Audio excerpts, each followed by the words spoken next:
20여 년 전인 1999년에 우리는 신기한 다이아몬드 모양의 우주 암석을 발견했습니다. 류구라고 불리는 소행성이었죠. 이 이름은 용의 궁전을 뜻하는 일본어예요. 이 이름 뒤에 숨겨진 일본 설화가 있어요. 기본적으로 깊은 물속에 숨겨진 마법의 궁전에 관한 이야기예요. 이 이야기에는 거북이 등을 타고 성을 방문하는 어부가 나와요. 그는 신비한 상자를 들고 지상으로 돌아왔어요. 약 2년 전에 일본 우주선 하야부사 2호가 류구를 방문해 그곳에서 신비한 샘플을 갖고 돌아왔을 때 비슷한 일이 실제로 일어났죠. 그리고 이야기는 여기서 끝나지 않아요. 류구에 있는 많은 분화구와 바위들을 보면 아마 꽤 험난한 과거를 보냈을 것 같아요. 그리고 분화구들은 다 한 가지 주제를 공유해요. 동화 세계에서 따온 이름으로 지어졌거든요. 예를 들어 마법의 류구성에 사는 공주의 이름과 용의 신인 아버지 이름이요. 어떤 것은 거북이를 구한 어부의 이름을 따서 지었고 물론 거북이 이름도 있었죠. 자, 이제 과학으로 돌아갈게요. 이 우주선은 류구의 표면에서 샘플을 채취해 지구로 돌아왔고 연구팀은 정말 멋진 걸 발견했어요. 이 소행성은 우리 태양계보다 더 오래되었던 거예요. 우주선은 연구원들이 태양계의 기원을 더 잘 이해할 수 있도록 샘플을 채취했죠. 하지만 과학자들이 이런 고대 알갱이를 발견한 건 이번이 처음이 아니에요.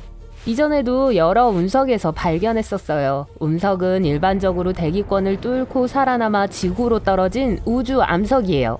보통 소행성 류구처럼 탄소가 풍부합니다. 하지만 류구에 있던 물질은 훨씬 더 특별하고 지구에서는 쉽게 찾을 수 없는 것이었어요. 순수한 실리콘과 순수한 탄소의 조합인 탄화규소였어요. 류구를 구성하는 물질은 너무 독특해서 이 소행성이 태양계 바깥에서 형성되었다는 걸 발견하게 되었습니다. 태양 주위를 돌고 있는 새 소행성 중 하나인데 지구에 비교적 가깝게 움직이고 있죠. 각각은 느슨하게 묶인 잔해 더미일 뿐이며 그들을 하나로 묶는 건 공동 중력이에요. 아마도 부모 천체들이 충돌하고 더 작은 조각들로 산산조각이 난 후에 형성되었을 거예요. 류구에 있는 각각의 바위들은 아마 46억 년 혹은 그 이상 되었을 거라고 추측돼요. 그래서 모체의 물질로 이루어져 있을 가능성이 큽니다.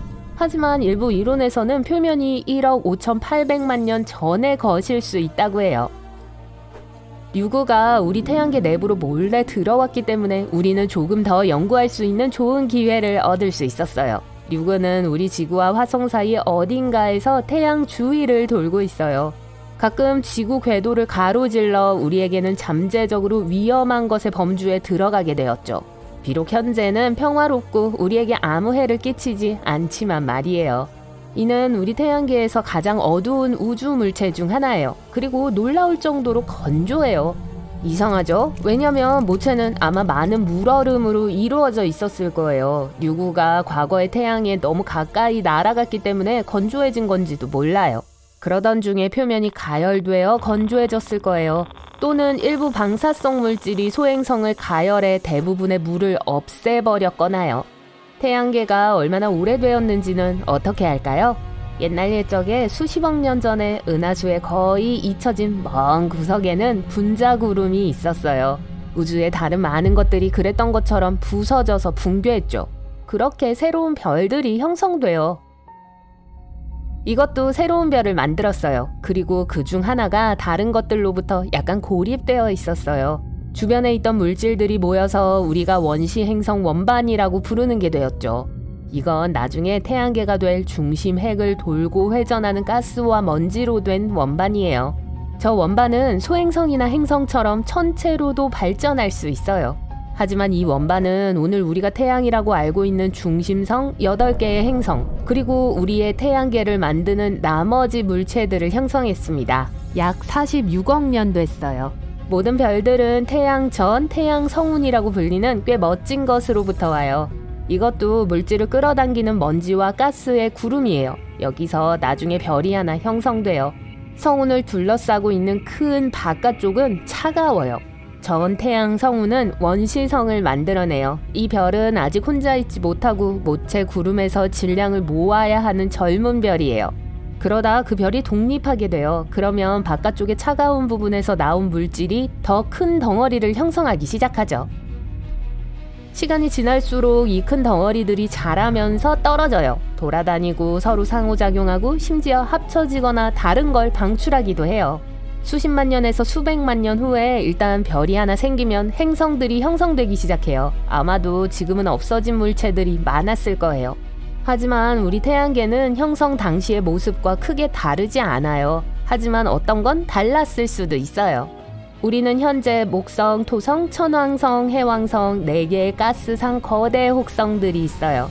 아마 5번째도 있었을 거예요. 4개의 가스상 거대 혹성들이 태양에 더 가까웠을 수도 있는데 바깥쪽으로 이동했어요. 그리고 금성과 화성 사이에는 뭐가 있었을까요?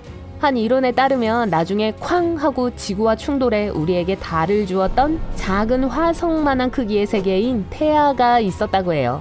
이 물체들의 물질을 확인하면서 과학자들은 온갖 종류의 광물, 바위, 고체 물질들을 연구할 때 많은 흥미로운 점들을 발견했습니다. 다른 요소들의 구성은 어떤 물체가 얼마나 오래되었는지를 알려줘요. 과학자들은 지구에 착륙한 운석을 연구했어요.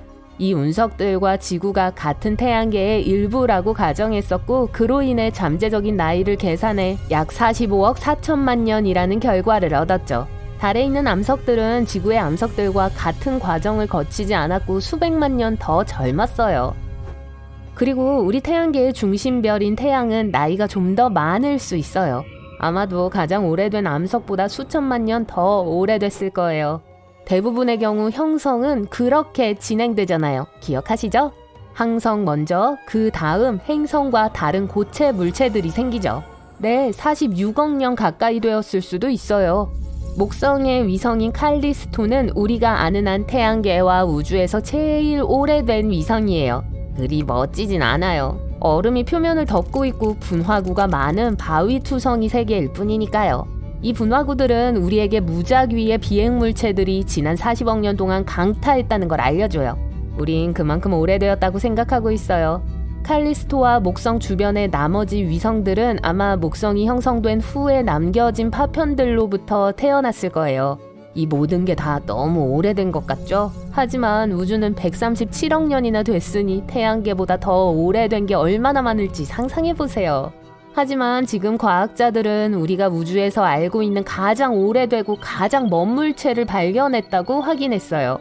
우리로부터 128억 광년 떨어져 있는 은하예요. 우주의 첫 10억 년 이내에 형성되기 시작했는데 이는 빅뱅으로 모든 게 시작된 지 그만큼 오래됐다는 걸 의미하기도 해요. 빅뱅 이후 첫 4억 년 동안은 뭔가를 형성하기에는 너무 뜨거웠을 가능성이 커요. 그래서 최초의 은하, 블랙홀, 별들은 첫 5억 년에서 10억 년 사이에 형성되기 시작했을 거예요. 그래서 이 오래된 은하는 우주에 처음으로 나타난 것들 중 하나일 수 있고 우리도 볼 수 있게 된 거예요. 근데 관찰하는 건 어려워요. 과학자들은 탐사하는데 망원경을 사용하지만 사진은 아직 많이 흐릿해요. 그걸 둘러싸고 있는 두꺼운 거대한 먼지구름 때문에 보기가 어렵죠. 허블 우주 망원경은 보통 멀리 있는 은하를 볼 때 좋아요. 하지만 이런 물체를 관찰하기에 더 좋은 위치에 있는 다른 망원경들이 있는데 완전히 가동되면 또 어떤 것들을 발견할 수 있을지 기대가 되네요.